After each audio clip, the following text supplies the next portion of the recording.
જય શ્રી કૃષ્ણ વૈષ્ણવો. પુષ્ટિ મહારાજ ચેનલ પર આજના સત્સંગમાં આપ સૌનું સ્વાગત છે.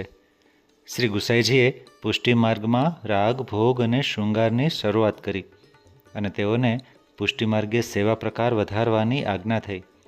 પરંતુ વિઠ્ઠલેશને તેના માટે શું કરવું તે સમજાતું નહોતું. તો શ્રી વલ્લભ પ્રભુએ તેઓને શી આજ્ઞા કરી અને ઠાકોરજીની સેવા પ્રકાર કઈ રીતનો હોવો જોઈએ તે નક્કી કર્યું. તો આપણે આજના સત્સંગમાં આપણો સેવા પ્રકાર શું છે એ જાણીશું, તથા શ્રી વિઠ્ઠલેશે કઈ પરિસ્થિતિમાં શ્રી સર્વોત્તમ સ્તોત્રની અને વલ્લભાષ્ટકની રચના કરી અને આ સ્તોત્રનું સ્વરૂપ શું છે તે સમજાવ્યું. તો આજનો આ સત્સંગ અંત સુધી સાંભળજો અને આ ચેનલ સબસ્ક્રાઈબ ન કરી હોય તો અત્યારે જ કરી લો અને આ વિડીયોને લાઇક કરી બીજા વૈષ્ણવોના ગ્રુપમાં જરૂરથી શેર કરજો, જેથી વધુમાં વધુ વૈષ્ણવો સુધી આપણો આ સત્સંગ પહોંચી શકે. અને અંતમાં કમેન્ટ બોક્સમાં મને જય શ્રી કૃષ્ણ લખી મોકલવાનું ભૂલતા નહીં. તો ચાલો હવે આજના આપણા સત્સંગની શરૂઆત કરીએ. શ્રી વલ્લભાધીશ કી જય. શ્રી વિઠ્ઠલેશ પોતાની બેઠકમાં બિરાજ્યા હતા. બપોરનો સમય હતો. આપ વિચાર કરતા હતા, શ્રીનાથજીએ પોતાની સેવાનો ક્રમ વિસ્તારવા મને આજ્ઞા તો કરી, પરંતુ તેનો વિસ્તાર કેવી રીતે કરું? ત્યાં દામોદરદાસ હરસાનીજી આવ્યા.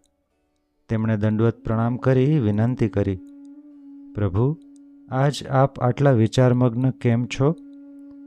ગુસાઈજી કહે, હરસાનીજી, શ્રીનાથજીએ કૃપા કરી પોતાની સેવાનો ક્રમ વિસ્તારવા મને આજ્ઞા કરી હતી. સેવા ક્રમનો વિસ્તાર કેવી રીતે કરવો તે મને સૂઝતું નથી, તેથી તેના વિચારમાં ડૂબેલું છું. પ્રભુ, જેમણે આ માર્ગ પ્રગટ કર્યો છે તે જ તેના વિસ્તારનો સુદૃઢ ઉપાય બતાવી શકે, માટે આપ શ્રી વલ્લભની સ્તુતિ કરો. આ શબ્દો સાંભળતા જ શ્રી વિઠ્ઠલેશે પોતાના નેત્રો બીડ્યા. શ્રી વલ્લભનું ધ્યાન ધરતા જ શ્રી વલ્લભના અલૌકિક સ્વરૂપનું સ્મરણ સહજ રીતે થઈ આવ્યું. આપના હૃદય પ્રદેશમાં શ્રી વલ્લભના અલૌકિક સ્વરૂપનું પ્રાકટ્ય થયું. એ રસાત્મક સ્વરૂપના પ્રાકટ્યની સાથે આપનું હૃદય રસ તરબોળ બની ગયું.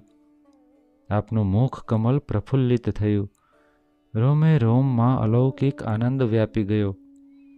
આપના મુખારવિંદમાંથી શ્રી વલ્લભના ધ્યાન મંત્રરૂપ શ્લોક પ્રગટ થયો. આપના એ રસસભર વચનામૃત દામોદરદાસ હરસાનીજી આકંઠ પાન કરી રહ્યા. આપે સૌંદર્ય પદનું ભાવ વિભોર બની ગાન કર્યું. દામોદરદાસજી કહે, પ્રભુ, આપના ઉપર શ્રી વલ્લભની પૂર્ણ કૃપા થઈ છે. એ કૃપા વિના આ અલૌકિક વિરાગની સાક્ષીવત સ્વરૂપ પ્રાપ્ત થાય નહીં. આપને ધન્ય છે. આપે આપના અલૌકિક સ્વરૂપે શ્રી વલ્લભના સ્વરૂપનો આહલાદ માણ્યો છે. શ્રી ગુસાઈજી કહે, દમલાજી, તમારા જેવા શ્રી વલ્લભના અતુલિત કૃપાપાત્રોની કૃપાનું જ આ ફળ છે. આપના જેવા ભગવદીઓની કૃપાથી શ્રી વલ્લભ મારા હૃદયમાં પધાર્યા છે. દમલાજી, શ્રી વલ્લભના અલૌકિક નામોના અદ્ભુત દિવ્ય ચરિત્રોનું જાણે મને દર્શન થઈ રહ્યું છે. કૃપાનાથ, આપનો અદ્ભુત અવર્ણનીય આનંદ ભૂતલના દૈવી જીવો માટે કૃપા કરીને પ્રગટ કરો. દમલાજીની વિનંતીથી શ્રી વિઠ્ઠલેશે શ્રી સર્વોત્તમ સ્તોત્રના ગાનનો પ્રારંભ કર્યો. શ્રી વલ્લભનું એક એક અલૌકિક આનંદયુક્ત નામ પ્રગટ થતું ગયું. તે સાથે જાણે આનંદનો મહાસાગર ત્યાં લહેરાવા લાગ્યો. સમય અને સ્થળનું ભાન રહ્યું નહીં. શ્રી વલ્લભના અતિ અલૌકિક સ્વરૂપનો અનુભવ કરતા 3 દિવસ અને રાત પરમાનંદમાં વ્યતીત થયા. ચોથા દિવસે પ્રાતઃકાળે વાકપતિ વૈશ્વાનર શ્રી વલ્લભ ત્યાં પ્રગટ થયા. આપે ખૂબ પ્રસન્નતાથી શ્રી વિઠ્ઠલેશના મસ્તકે પોતાનો વરદ હસ્તકમલ સ્થાપ્યો અને પોતાનું ચરવિત શ્રી વિઠ્ઠલેશને આપ્યું. કૃષ્ણાધરામૃતની સાક્ષાત પ્રાપ્તિ થતાં શ્રી વિઠ્ઠલેશ વિશેષ પ્રસન્ન થયા. શ્રી વલ્લભે આજ્ઞા કરી, વિઠ્ઠલ, પુષ્ટિમાર્ગનો વિસ્તાર કરવાની ભગવત ઈચ્છા છે. સેવાક્રમને વિસ્તારવા માટે આપ સારસ્વત કલ્પના વ્રજ ભક્તોની સેવાની રીત અને પ્રીતને યાદ કરો વ્રજ ભક્તોનો સેવા માર્ગ પુનઃ પ્રકાશિત કરો. સેવાને સુદૃઢ કરવા માટે સૈદ્ધાંતિક ગ્રંથોની પણ રચના કરો. પ્રમાણના સંપુટમાં જ પ્રમેયના પુષ્પને વિકસાવો. વિઠ્ઠલ કહે, કૃપાનાથ, હું આપનો દાસ છું. વ્રજ ભક્તોનો સેવા પ્રકાર આપ કૃપા કરી મને જણાવો. વિઠ્ઠલ, વ્રજ ભક્તોની કૃપાથી તમારા હૃદયમાં સમસ્ત સેવા પ્રકારનો પ્રકાશ થશે. છતાંય મૂંઝવણ થાય ત્યાં દમલાજીને પૂછજો. શ્રી વલ્લભના સાક્ષાત અલૌકિક દર્શનથી શ્રી વિઠ્ઠલેશ અને દમલાજી ભાવવિભોર બની ગયા. દમલાજી, આપની કૃપાથી શ્રી વલ્લભના મને દર્શન થયા. દામોદરદાસ કહે, કૃપાનાથ, શ્રી સર્વોત્તમ સ્તોત્રના ગાનનું આ જ ફળ છે. કૃષ્ણ રસની અભિલાષા રાખનારા સૌ જીવોને સાક્ષાત કૃષ્ણ ધરામૃત પ્રાપ્ત થાય એ જ શ્રી સર્વોત્તમ સ્તોત્રનું મુખ્ય ફળ આપે સ્તોત્રના અંતે નિરૂપ્યું છે. એનો પ્રથમ આસ્વાદ શ્રી વલ્લભે આપને કરાવ્યો છે. આપના દ્વારા સૌ નિજજનોને આ દુર્લભ અને અલૌકિક ફળ અવશ્ય પ્રાપ્ત થશે. કૃપાનાથ, આ મુખ્ય ફળની સાથે જ ભક્તિમાં આવતા પ્રતિબંધો દૂર થશે. શ્રી વલ્લભની કૃપાથી હવે આપના હૃદયમાં સેવાક્રમનો પ્રકાશ થશે. ગુસાઈજી કહે, દમલાજી, જે અલૌકિક સ્વરૂપના દર્શન થયા એ અપ્રાકૃત ભાવાત્મક સ્વરૂપ મારા હૃદયમાં રૂપ અને ગુણથી બિરાજે છે. હું એમનું ગાન કરી કૃતાર્થ થાવ. શ્રી વિઠ્ઠલેશના મુખ કમળમાંથી શ્રી વલ્લભાષ્ટક દ્વારા શ્રી વલ્લભના અલૌકિક રૂપ માધુર્યનું ગાન પ્રકટ થયું અને પછી સપ્તશ્લોકી દ્વારા એ ભાવાત્મક સ્વરૂપના દિવ્ય ગુણોનું ગાન પ્રકટ થયું. શ્રી વલ્લભની કૃપાથી શ્રી વિઠ્ઠલેશના હૃદયમાં સેવાક્રમનો વિસ્તાર કેવી રીતે કરવો તેનો અનુભવ થયો. જાણે શ્રી વલ્લભ આજ્ઞા કરી રહ્યા હતા, જગતમાં પ્રત્યેક જીવ પોતાના તિરોહિત થયેલા આનંદ અંશને ફરી મેળવવા મથી રહ્યો છે.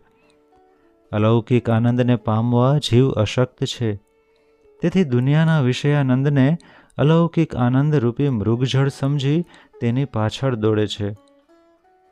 વાસ્તવમાં જેમ મૃગજળની તૃષા ન સંતોષાય તેમ વિષયાનંદથી જીવની આનંદ પ્રાપ્ત કરવાની તૃષા સંતોષાતી નથી.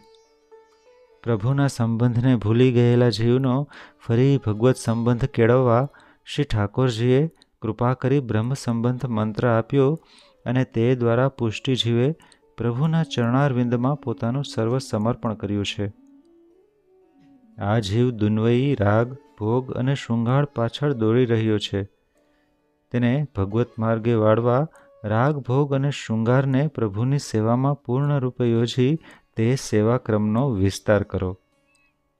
શ્રી વલ્લભની આ આજ્ઞાથી શ્રી વિઠ્ઠલેશ અત્યંત આનંદિત થયા. દામોદરદાસ કહે, કૃપાનાથ, વેદ માર્ગ અને તેની પરંપરાને સ્વીકારી શ્રી વલ્લભે સેવાની અનોખી રીત અને પ્રીત કરેલી છે. આપ પણ તેને જ અનુસરો એવી વિનંતી છે. શ્રી ગુસાઈજી કહે, દમલાજી, આપ સત્ય કહો છો. નંદાલયની ભાવનાને અનુસરી બાલભાવનો સેવા પ્રકાર છે. એટલે મંગળાથી રાજભોગ અને ઉત્થાપનથી શયન સુધીનો સેવા પ્રકાર યોજવો જોઈએ.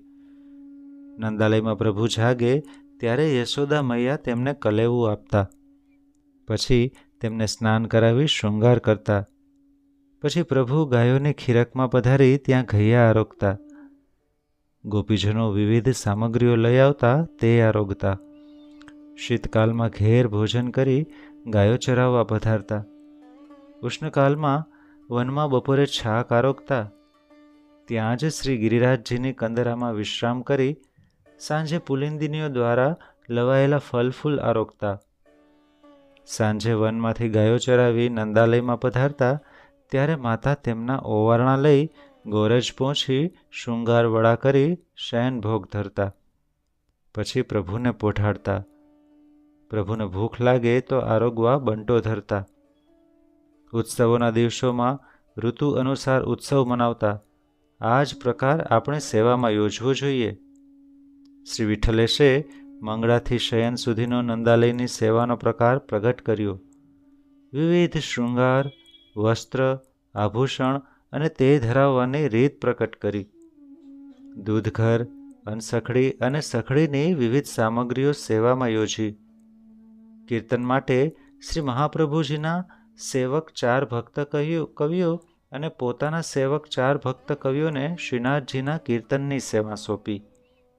દરેકને એક એક સમયની સ્વતંત્ર સેવા સોંપી અને રાજભોગ તથા ભોગમાં સર્વને સાથે કીર્તન કરવાની આજ્ઞા કરી.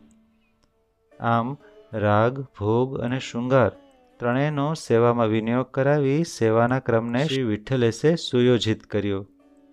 બોલીએ શ્રી ગુસાઈજી પરમ દયાલ કી જય. વૈષ્ણવો, શ્રી ગુસાઈજી ચરિત્રના બીજા પ્રસંગો આપણે હવે પછીના વિડીયોમાં સાંભળીશું. અત્યારે સત્સંગમાં વિરામ લઈએ. શ્રી વલ્લભાધીશ કી જય.